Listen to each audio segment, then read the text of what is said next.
அனைவருக்கும் வணக்கம். நான் உங்கள் அங்கராஜ். நம்ம தொடர்ந்து பார்த்துட்டு இருக்கிறது செல்ஃப் டெவலப்மெண்ட். அந்த வகையில் இன்றைக்கி நம்ம பார்க்க இருக்கிறது ஒரு மகிழ்ச்சியான விஷயத்திற்காக எவ்வாறு செலவு செய்யலாம் என்பதை பற்றி தான். நாம் எப்பொழுதெல்லாம் மகிழ்ச்சியாக இருக்கின்றோம் என்பதை நினைத்து பார்த்தால் பயணங்கள் தான்.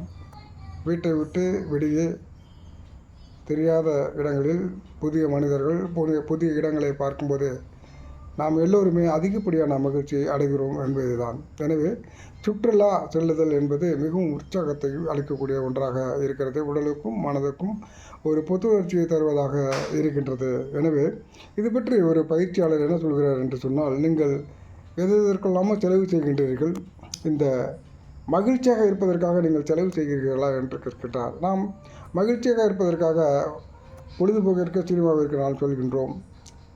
அதை விட்டு ஒரு சேமிப்பாக இதை வைத்து செய்கிறோமா என்றால் இல்லை. அவர் என்ன சொல்கிறார் என்று சொன்னால், 3 மாதத்திற்கு ஒரு முறை ஒரு 2000 ரூபாயை செலவு செய்யுங்கள் என்று சொல்கின்றார்.